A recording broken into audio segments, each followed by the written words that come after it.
Good morning mga kapigmates. So ito na yung mga piglet natin na winalay. Tapos ito yung inahin natin na na tinanggalan ng bake. Tapos yung isa, nandoon pa yung isa. So ito mga kapigmate ay mag-expect na po kayo na ang gatas po ng inahin ay tatagas at ang dede po ng inahin natin ay yan, titigas. Yan. Dahil hindi makalabas yung gatas ng ayos, tumitigas na po siya. So parehas lang siya ng gantong mga kapigmate yung dede ng mga inahin na may MMA, ganon. Pag yung may dumedede pa na piglet, pag ganito ang mang dede ng inahin, parang bato sa tigas. So sasabi natin MMA yon. Ang natin doon, bawas kain.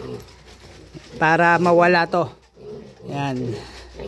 Tapos yung iba naman, inject ng oxytocin, pwede rin ng hot compress.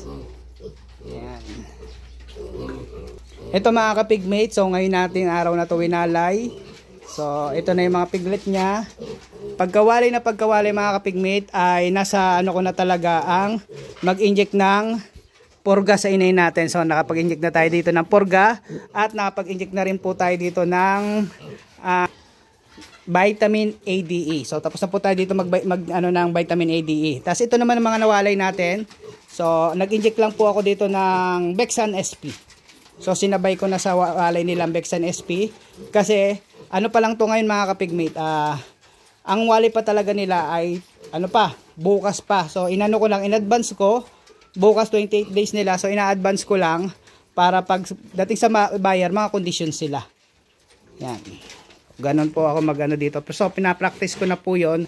Kasi ang ayaw ko lang po ay yung magkakaproblema yung mga piglet sa pagdating doon sa mga buyer. Kasi yung ibang buyer, magkakaproblema pagkatapos kunin dito. Kasi yung ibang buyer, pagkabili, siyempre malalakas kumain yung piglet na galing sa atin.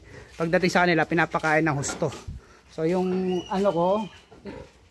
mas magandang sabihin natin na sanay na yung mga piglet sa pagkain ng pure para madali sila makapag-adjust. Kahit magtay sila dun sa bagong may-ari, madali sila makapag-adjust.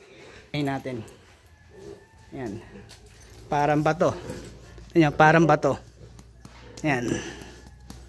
So yan, good stress po yan mga kapigmate. So stress po yung inahin na yan. Nakakatulong yan para mabilis maglandi yung inahin natin. So dito sa mga inahin natin, dito sa mga inahin natin, medyo nag-upgrade tayo sa mga piglet production natin. Ang ginagawa ko, kumukuha na po ako ng similyas sa ibang lugar.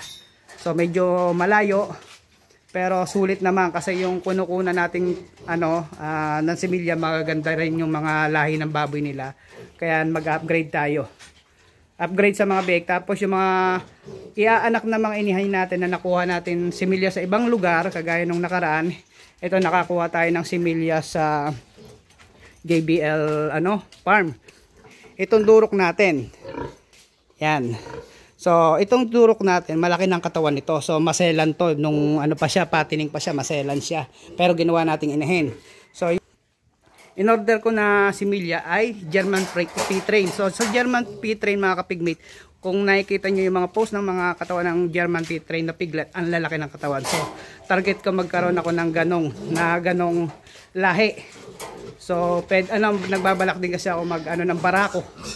So gusto ko subukan mag-alaga ng barako.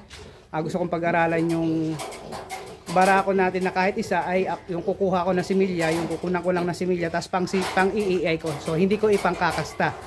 Kasi dito sa setup natin ng kulungan, hindi po dito hindi siya design para pag naglalandi yung baboy ay papapasukin yung barako para kumasta. So hindi po.